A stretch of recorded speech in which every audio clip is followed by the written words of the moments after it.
Good morning! Naririto na naman po ang inyong lingkod na patuloy po na mag-share ng kabutihan at kadakilaan ng Panginoon sa bawat isa. Hallelujah! Purihin po ang Panginoon at naririto na naman isang magandang simula ng bagong linggo. Ang Monday po, kaya pupurihin po ang Panginoon na tayo po ay mag-aaral ng salita ng Diyos. Yan, may naririnig tayo sa labas na kantahan. Ika muna, sandali Ano ko lang.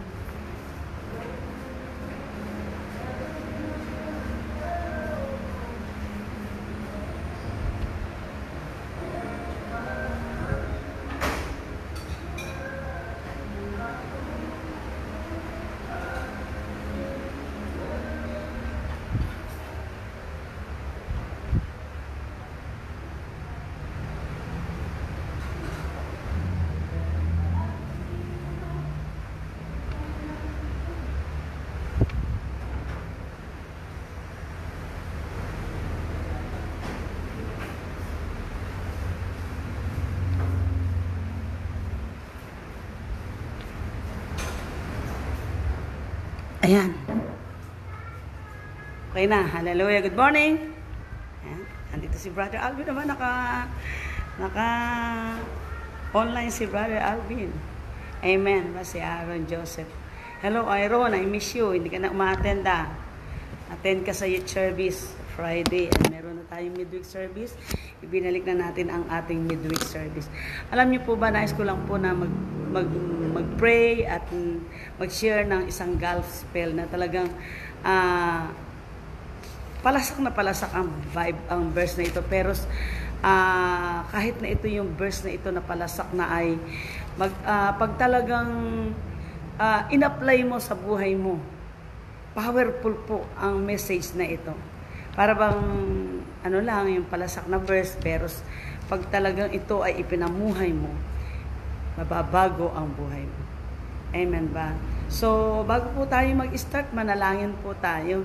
Dakilang Diyos na makapangyarihan sa lahat, maraming salamat sa umagang ito. Pinupuri ka namin, niluluwalhati ka namin, dinadakila ka namin. Pagpalain mo lahat ng nanonood ng online na ito, Panginoon, even ang manonood pa, Panginoon. Napakabuti mo, Panginoon, at maraming salamat. Hallelujah sa umagang ito na sinamahan mo kami sa aming pagtulog na ngayon ay maluwalhati namin na i-enjoy ang kabutihan at kagandahan ng buhay. Salamat po, Ama, sa pangalan ni Jesus. Amen. Hallelujah. Siguro marahil yung ibang manunood, ano bang maganda ang buhay? Siyempre, pagka may mga dinadanas na mga iba't ibang mga kapagsubukan, may mga dinadanas na iba't ibang mga kapighatian or ano paman, mga kaguluhan o mga pag-iisip na hindi nila maintindihan sa kanilang buhay. Ako, itong pastora na ito, salita ng magandang buhay. Alam niyo po ba, every day, every single day ng buhay natin, mabuti ang Diyos. Minsan kasi ang tinitingnan natin yung mga bagay na pagpapala na lalo na sa financial. Pero alam niyo po ba yung nagising ka lang ng umagang ito, isang malaking pagpapala na. Hallelujah. Ayan si Pastor Calis. Hello po, Pastor Calis. Hallelujah. Napakaisang mabuting sabi ko nga, pagkagising mo ng umaga, isang malaking biyaya na yung naranasan mo. Bakit? Natulog ka ng buong magdamag, iningatan ka ng Panginoon. Natulog ka, hallelujah, ng mahimbing. Andoon ang pag-iingat ng Panginoon. Bakit hindi isang magandang umaga ang masisilayan mo? Bakit hindi mo masasabing mabuti ang Diyos? Na anuman yung mga pinagdadaanan natin, anuman yung ating mga nararanasan, mabuti pa rin ang Diyos. Hallelujah. At siya ay talagang mabuti. Amen ba? So isang verse lang yung nais kong ibigay sa inyo. At in verse na ito ay palasak. Pero ang verse na ito, powerful pagka talagang ipinamuhay mo. Na pagka talagang ito'y sinunod mo, ewan ko lang kung hindi magbago ang buhay mo. Mababago ang buhay mo. Sabi nga, one word can change our lives. Lagi-lagi ko po sinasabi yan. At every single day ng buhay natin, mararanasan natin yung pagpapala ng Panginoon. Hindi lang sa pinansyal. Yun lang, kahit na wala kang gaanong pera, kahit na wala kang parang nakikita mo ang gulo ng mundo, yun lang, meron kang kagalakan sa puso. Meron kang kapayapaan. Isang malaking pagpapala na yan. Na anuman yung kalalagayan mo sa buhay na ito, naroon ang pagpapasalamat at pagpupuri mo sa Panginoon. Meron nga tayong mensahe ng the weapon of praise. Na kiniray tayo ng Panginoon para magpuri at magpasalamat sa Panginoon. Alam niyo po ba, yung bagyo dapat tatama sa Nueva Ecija o tatama dito sa Luzon. Pero ang dami nating nananalangin, nalulungkot man tayo doon sa tinamaan ng bagyo na yan. Hallelujah. At hindi naman natin sila ipinapanalangin, kundi nalulungkot tayo na sa kanila dumapo. Dito talaga ang tumbok ng bagyo.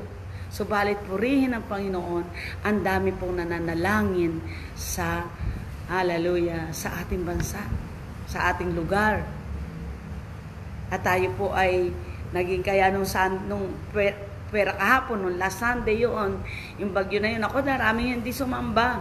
Bakit? Napakalakas daw ng bagyo. Pero sinasabi ko nga, Lord, sa ibabaw pa lang, doon sa taas pa lang, dudurugin mo na yung bagyo at pagbagsak dito ay wala na. And I praise God, nangyari po dito sa Luzon. Diba? At ngayon meron na naman bagyo. Ang kina natin sa pamagitan ng ating pagpupuri at pagpapasalamat sa Panginoon. Huwag natin titingnan yung bagyo, titingnan natin yung gagawin ng Diyos sa atin. Amen ba? Nakaya ng Diyos na basagin niya sa taas pa lang at pagbagsak dito, ulan-ulan lang. At konting hangin. Hallelujah. Di ba humangin lang noong last Sunday doon sa bagyong Rolly? Kaya alam niyo minsan kasi ang mga tao, minsan ang akala nila pagpapala, pera eh.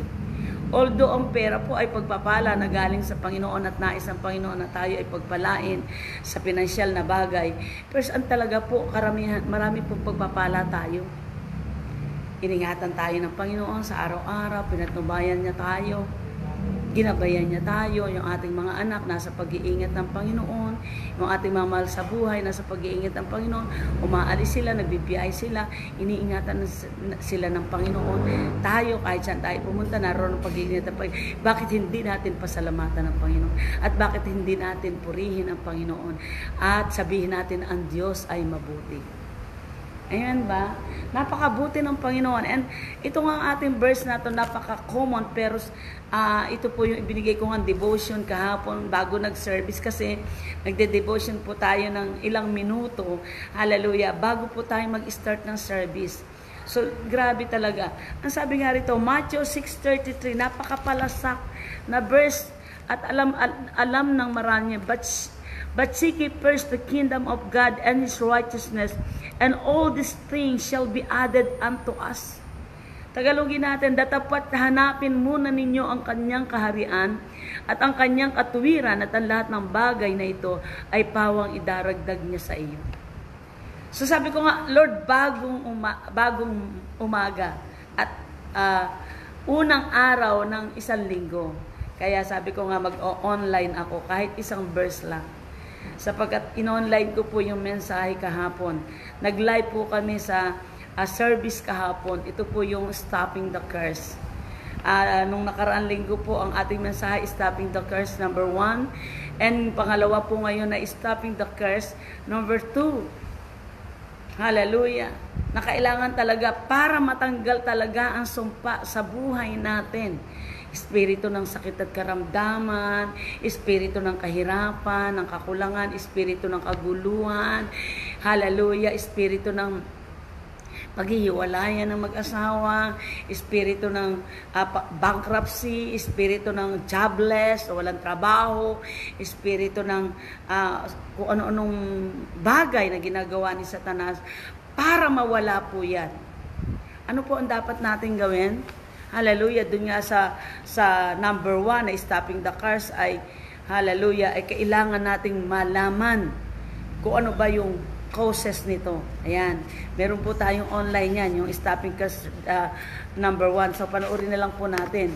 And sabi nga sa Galatians 3:13-14, hallelujah, Christ had redeemed us the curse of the law, being made a curse for us, for it is written, cursed is every one that hang on a tree, that the blessing of Abraham might come on the Gentiles through Jesus Christ. We are the Gentiles, that we may receive the promise of the Spirit through faith. Sa pamamagitan ng ating pananampalataya na receive natin ang pangako ng Diyos kay Abraham. We are Abraham's seed, and we are co-heirs ni Abraham. Kaya tayo ay mga co-heirs ni Abraham. Tayo yung tagapagmana, hallelujah, ng lahat na ipinangako ng Panginoon. At ang pinaka-the best na mana na nireceive natin sa Panginoon, walang iba ang Holy Spirit. The Holy Spirit, ito yung magkocontrol sa atin. Ito yung mag-iingat sa atin. Ito yung magagabay sa atin. Yung Holy Spirit na ito yung magbibigay sa atin ng maraming mga pagpapala, maraming customer, maraming ituturo niya sa atin, bibigyan niya tayo ng direction. Sapagkat tinubos tayo ng Panginoon sa hallelujah, sa sumpa ng kautusan. Curse of the law. Tinubos tayo ng Panginoon. And yung pong mensahe natin ngayon, dapat hanapin ninyo. Ano yung tatlong keyword dito? Hanapin. Sino ba yung hanapin natin? Ang mga tao, ang hinahanap nila ay puro sanlibutan. Paano matatanggal yung sumpa sa atin? Ang sabi rito ng Panginoon, itinuturo sa atin dito, hanapin muna natin ang kanyang kaharian. Una nating hanapin yung kanyang kaharian. Ang tao pagkagising, ano na kagad ang hahanapin? Hindi po masamang magkape, nagkakape po ako. Pagkagising mo, pagmulat mo ng mata, lumuhod ka na, manalangin ka na. Kahit hindi ka nagmumug, wala namang aamoy niyan eh. Makipag-usap ka na kay Lord. Makipag-usap ka na sa Panginoon. Hallelujah. Sabi rito, pagkagising mo na hinanap mo na kagad ang kaharian ng Diyos. O kung ayaw mong may istorbo at kasama ka ng pamilya mo sa isang kwarto, punta ka sa pagkagising mo, punta ka sa isang lugar na kayo lang ng Diyos at makipag-usap ka sa Lord. Manalangin ka doon. Ang sabi rito, dapat hanapin muna ninyo ang kanyang kaharian. Hanapin, ha? At yan yung unang kauna-unaan, hanapin natin. Kailangan pag hinanap natin ang Panginoon, una siya. Hindi yung hahanapin muna natin yung pagpapala bago natin hanapin yung kaharian niya. Una muna, yung kaharian ng Diyos.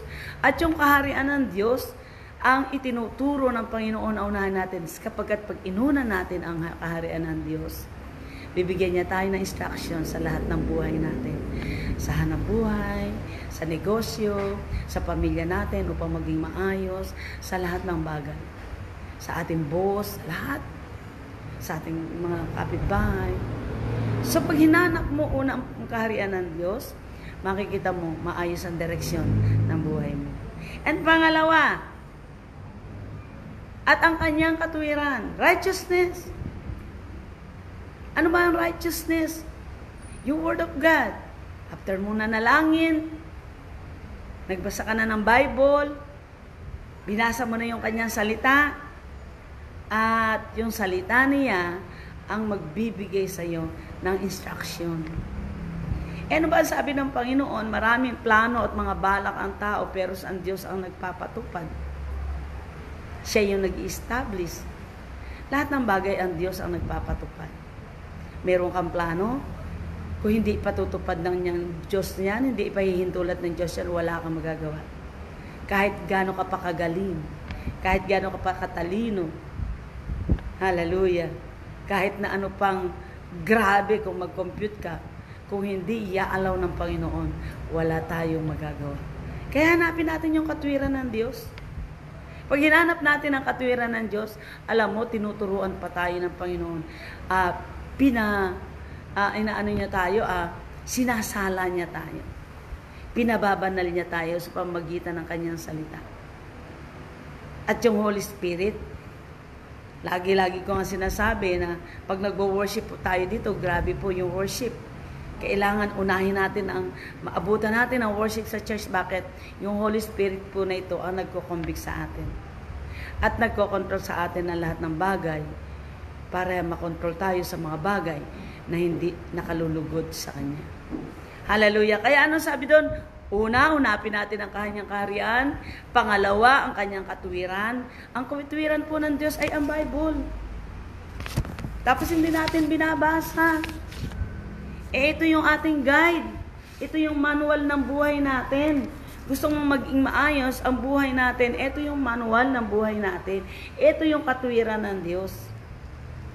At dalawa lang ang inuutos ng Panginoon. Hanapin natin at gawin natin.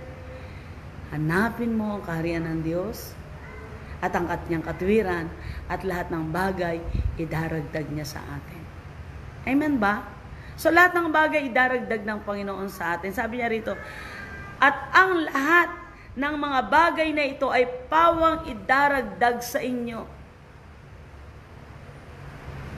Lahat.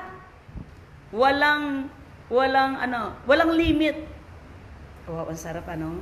Wala siyang limitasyon, walang sinabi, yun lang hinihingi mo, yung prayer request mo lang, yun lang ibibigay ko sa iyo.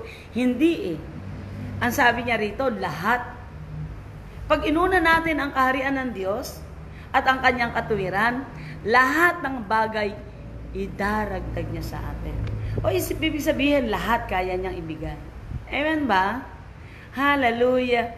Kaya nga sabi rito magdagdag ako, yung 14. Kaya huwag kayong mabalisa ang sa araw ng bukas, sapagkat ang araw ng bukas ay mababalisa sa kanyang sarili, sukat na sa kaarawan ang kanyang kasamaan. Hayaan natin ang mundo. Sabi, sukat na ang araw sa kanyang kasamaan. Bahala na hayaan natin ang mundo. Basta tayo, unahin natin ang kaharian ng Diyos, ang kanyang katuwiran, ang salita ng Diyos, lahat ibibigay niya sa atin. Lahat ipagkakaloob niya sa atin. Hallelujah. Pag nakita ng Diyos ang ating puso, malinis ang ating puso, ang ating kaisipan, ang ating puso, malinis, bakit hindi niya ibigay? Hinahanap natin kasi pagka talagang priority mo ang kaharian ng Diyos, alam ng Diyos yan. Alam ng Diyos ang puso natin. Alam ng Diyos ang ating kaisipan. Sabi nga walang natatago sa Diyos Walang nalilihim sa Diyos. Lahat nakikita ng Diyos. Sa pastor mo, nakapaglilihim ka, pero sa Diyos hindi ka pwede maglihim. Kaya ang Diyos lang naman talaga ang nakakakita sa atin, na nakakaalam sa atin. Amen ba? So yun lamang po, Matthew 6:33, seek ye first the kingdom of God and His righteousness, and all these things shall be added unto us. Lahat kaya ibigay. Bakit hindi mo sasabihin mabuti ang Diyos? Kaya lang hindi nasasabi ng ibang tao na mabuti ang Diyos sapagkat hindi nila inuunang hanapin ang Diyos. At binabaliwala nila ang katuwiran ng Diyos. Ito nga po yung salita ng Diyos. Binabaliwala nila ang Diyos, ang salita ng Diyos. At iba yung inuuna nila. Kaya hindi masabi ng iba na mabuti ang Diyos. Kasi umaga pa lang, nararanasan na nila yung kapigatian, nararanasan na nila yung mga bagay-bagay. In this world, there is tribulation. Pero sabi ng Panginoon, be a good church. I have overcome the world. Ala ka lang gagawin kundi hanapin mo ang Diyos na overcome na ni Jesus 2,000 years ago. Ala ka lang gagawin. Ito lang grabe yung verse na ito. No? Grabe yung verse na ito. Hanapin mo lang ang kaharian ng Diyos at ang kanyang salita, ang kanyang righteousness. All these things shall be added unto us. Amen po ba? So God bless po, at tayo po ay patuloy na nag-aanyaya. Kung ikaw kapatid ay first time mo na nakapanood sa online preaching na ito, ay sabayan mo po ako sa isang maikling panalangin upang magkaroon ka ng personal na relasyon sa Diyos, sapagkat ang sabi nga sa 2 Corinthians 5:17, ang nakapag-isa kay Kristo, isa ng bagong nilalang, wala na yung dating pagkatao, siya ay bago na. So unti-unti iaayos ng Lord ang ating relasyon sa Kanya, yung buhay natin, yung ating buhay sa harapan niya, at pag naiayos niya, lahat kayang ibigay ng Panginoon sa atin. Hallelujah. At magkakaroon tayo ng pagbabago. Magkakaroon tayo ng bagong pananaw. Magkakaroon tayo ng bagong pag-asa. At magkakaroon tayo ng bagong kinabukasan sa piling ng Diyos. Amen po ba? Pag nagkaroon ka ng personal na relasyon sa Panginoon, kayo ng Diyos, hallelujah, lagi ka makipag-usap sa Diyos. Ang sarap kausap ng Diyos. Hallelujah. Ang sarap, hallelujah, sa panalangin, sa pagbabasa ng Bible, lagi mong kaulayaw yung kanyang presensya. Amen po ba? Ay ibang klase. Ibang klase yung mararamdaman mo. Hallelujah. Purihin po ang Panginoon. Tayo po ay sabayan niyo po ako sa isang maikling panalangin. Kapatid, sabayan mo ako. Between you and God lang. Gagayad lang kita sa panalangin ito. Ariin mo itong sarili mong panalangin upang magkaroon ka ng personal na relasyon sa Panginoon. Sabihin mo, kapatid, Panginoong Jesus, sa oras na ito, binubuksan ko ang aking puso. Tinatanggap kita bilang Panginoon at tagapagligtas ng aking buhay. Patawarin mo ako sa aking mga kasalanan. Simula nung ako'y maliit, nung ako'y isilang, hanggang sa kasalukuyan. Maraming salamat, Panginoon, sa kapatawaran na iginawad mo sa akin. Simula sa araw na ito, binigyan mo ako ng bagong buhay, bagong pag-asa, bagong pananaw sa piling mo. At hinihingi ko, ilalagay mo ang aking pangalan sa aklat ng buhay. At iniimbitahan ko ang Banal na Espiritu ang maghari na sa buhay ko habang ako ay may lakas. Ito ang aking dalangin sa pangalan ni Jesus. Amen. Kapatid, kung sumabay ka sa panalangin ito, meron ka ng personal na relasyon sa Panginoon. Ngayon ka palang magsisimula sa buhay na kay Kristo. At dahil magsisimula ka sa buhay na kay Kristo, sabi nga ng ating pinag-aralan, hanapin mo ang kanyang kaharian sa pamamagitan ng pagbabasa ng Bible.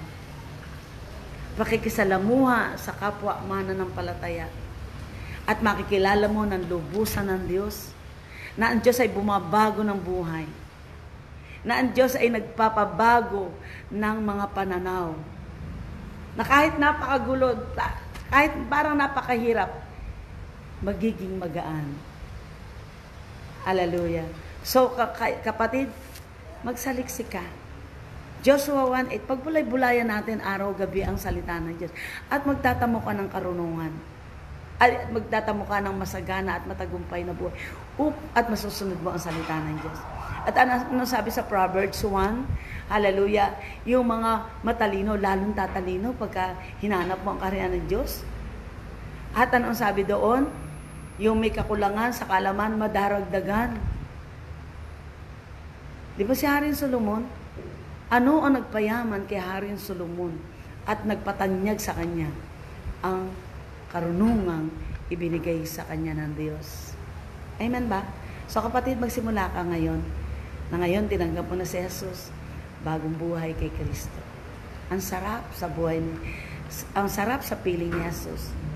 Ang sarap sa presensya ng Diyos. And mag-closing prayer po tayo. Dakilang Diyos na makapangyarihan sa lahat, maraming salamat sa salita mo.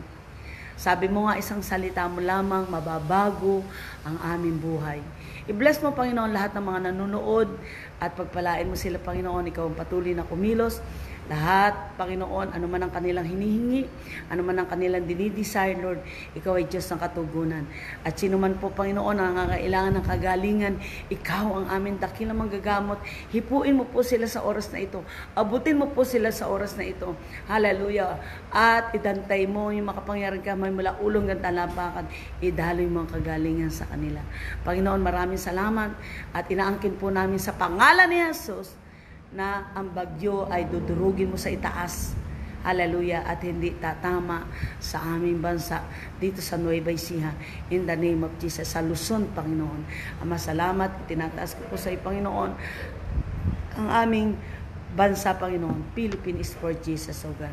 Ang aming presidente, ang vice president, ang mga nasa Senado, ang aming mga kapitan, konsehal, Hallelujah, mga barangay, ang mga nanunungkulan, Panginoon, samahan mo sila, mga DSWD, sa pagpapasya upang maging matagumpay at maging maayos ang aming bansa. Gamitin mo ang mga kapastoran, Panginoon, mga pastor, hallelujah, sapagkat, hallelujah, upang makatulong, hallelujah, sa community, Panginoon, upang, hallelujah, ang mga tao ay magkaroon ng pagbabago, Panginoon, upang mawala po, Panginoon, ang kaguluhan sa bawat barangay, sa bawat sa iba't ibang lugar, Panginoon. Salamat, inangkin po namin na patuloy na maipalaganap ang ganitong gawain sapagkat habang, hallelujah, kami lumalapit sa iyo, habang hinahanap namin ang iyong parian, ang iyong katwiran, lahat kaya mong ibigay. At salamat sapagkat magkakaroon kami ng direksyon. Salamat po, Panginoon. Pinupuri ka namin sa pangalan ni Jesus. Amen. God bless po and see you po sa susunod na online natin.